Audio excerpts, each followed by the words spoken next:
Hey guys, in this video I'll be comparing Andrew Jacked and Keone Pearson from the 2023 Texas Pro. As many of you know, Andrew won the men's open category while Keone won in the 212. However, I thought it would be cool to go back to the old school days and compare them for an overall winner. Before the video starts, if you enjoy my content, please consider liking and subscribing as we are so close to hitting 2,000 subscribers. With all that being said, let's get into this video. Alright, so moving into the first shot of this comparison, the front double, you can immediately see the shape and flow that both men present. Although Keone is much smaller than Andrew, he stacks up really well, having large quads with great sweep, a tiny midsection, even smaller than Andrew's, and great lat flare. He doesn't have the best arms out there, however, they are well separated, just not that freaky. There really isn't much to be said about Andrew though, as you can clearly see just how good his overall flow is. His arms are large and full, quads are massive and cut, and his V-taper is phenomenal. He does fall short in the forearms and in the calves, looking rather lanky in comparison to Keone. However, his tremendous shape overpowers his weak points. I gotta say, both men present two of the best front doubles in the pro ranks today, apart from maybe Derek Lunsford, and personally, between the two, I do prefer Keone. His V-taper is second to only Derek, and his X-frame is top tier. Andrew does look statuesque, no doubt, but his limbs look rather stringy in comparison to Keone. Keone just looks so filled out and complete, albeit a bit worse in the tan, but great nonetheless. Here's the front lat spread, and this is an Andrew Jacked pose through and through.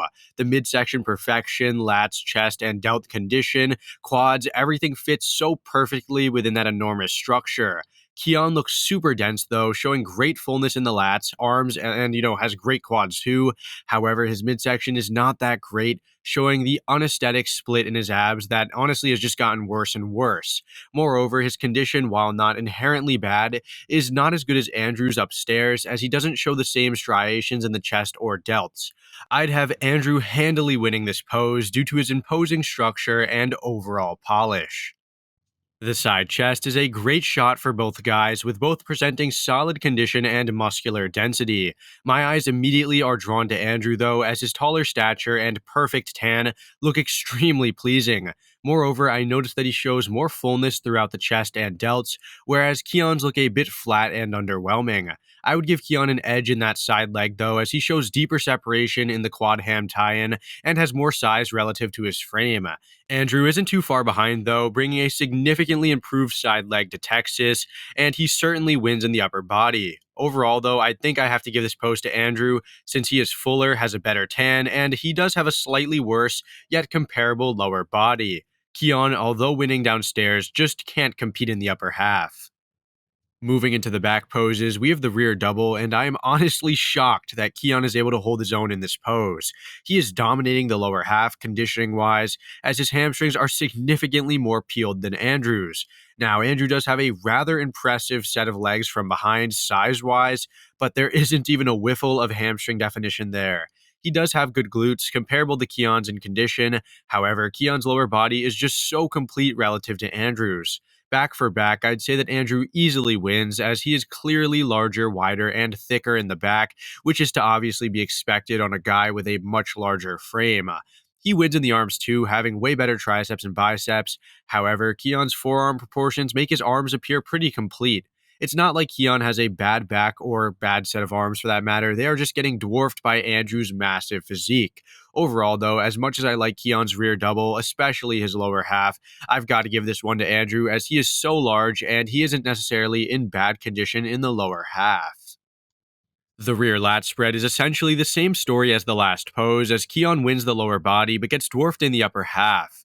Both have made significant improvements in this pose, with Keone bringing a better back overall, while Andrew brought better condition. So regardless of the outcome, just take a moment to appreciate the improvements both have made. Now, if I were to judge this one, it is clear as day that Andrew wins this pose.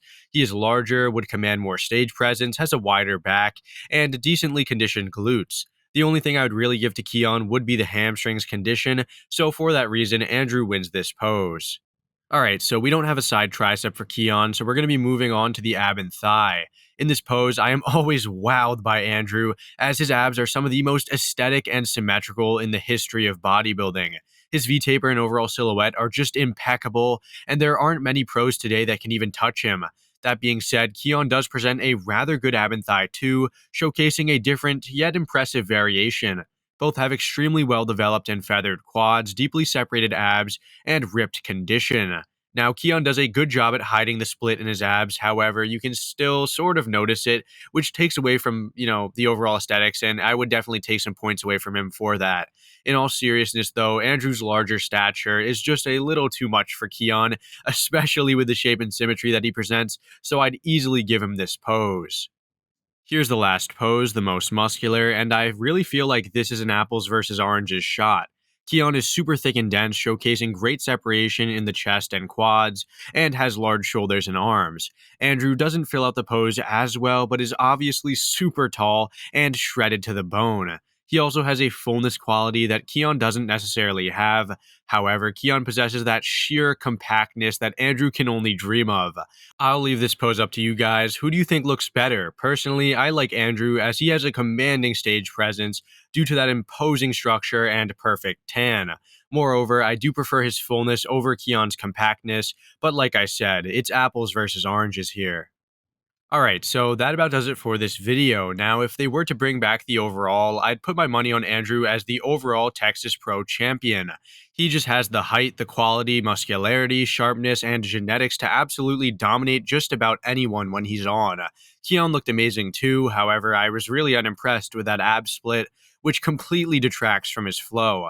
I'm not saying he would have won if that didn't exist, however, he may have had a better chance in some of the other poses. Anyways, let me know who you prefer and why, and I hope to see you all in the next one. Thanks for watching.